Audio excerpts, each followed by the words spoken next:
Много веков он был известен как выдающийся математик, физик и астроном. И только издание в середине XIX века европейских переводов его стихов положило начало его всемирной славы певца разочарования и скептицизма.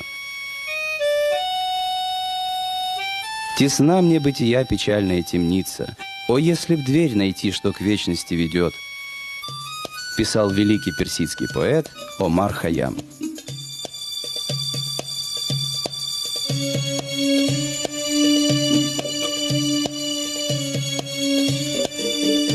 Его полное имя – Гияс ад-Дин Абул-Фатх Омар ибн Ибрахим Хайям, что буквально означает «палаточных дел мастер, сын Ибрагима».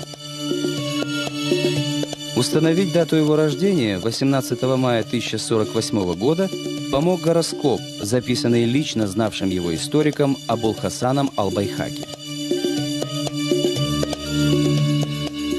О молодых годах Хайяма сведений почти нет.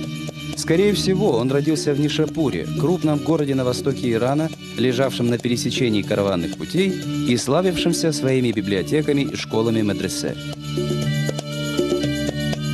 К 17 годам Омар достиг глубоких знаний в истории, философии и медицине, филологии и теории музыки, а также основательно проштудировал труды древнегреческих мыслителей в арабском переводе.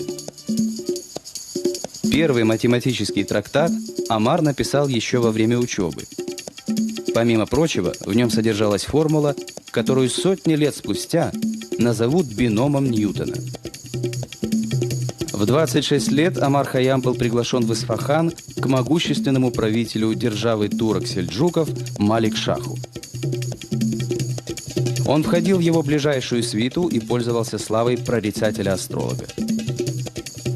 По поручению Шаха в течение 22 лет Хайям возглавлял Исфаханскую обсерваторию. Он разработал самый совершенный календарь, более точный, нежели ныне действующий григорианский, принятый в Европе в XVI веке.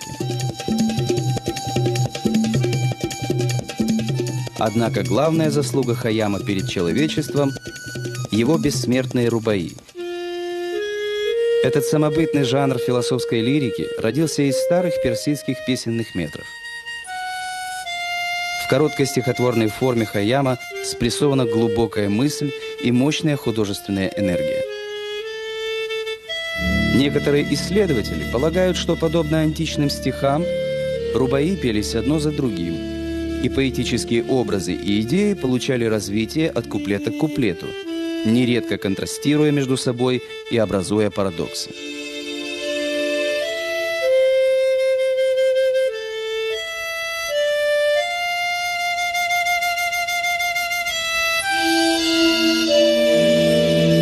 Основные хайямовские темы – глубокий скептицизм, мрачно-пессимистическая оценка мира и страстный призыв к наслаждению. Поэт стремится осмыслить вечный круговорот быстротечной жизни, отстаивает права человека на личное достоинство и на все доступные людям радости. Мы цель и высшая вершина всей вселенной. Мы наилучшая краса юдоли бренной. Коль мироздание круг есть некое кольцо, в нем без сомнения мы камень драгоценный.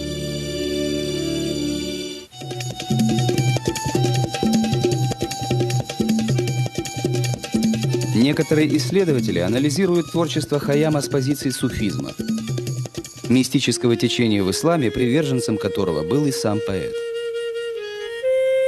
На тайном суфийском языке «возлюбленное» означает «божество», а под опьянением понимается мистический экстаз.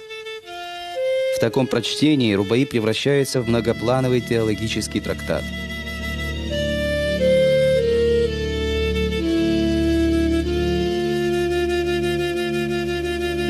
Хайям был скромным и мягким человеком. Он мало общался с людьми и любил уединение. По легенде, когда Малик-Шах предложил Хайяму управлять Нишапуром, поэт ответил: «Не хочу управлять людьми, приказывать и запрещать, а хочу весь свой разум посвятить науке на пользу людям».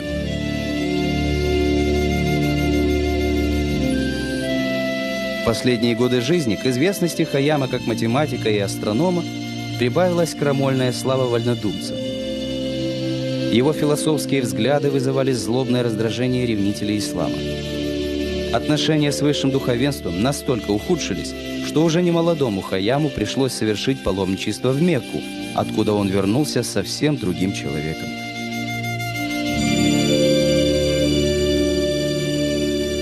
По свидетельству современников, в конце жизни Хайям имел скверный характер, был скуп в сочинении книг и преподавании.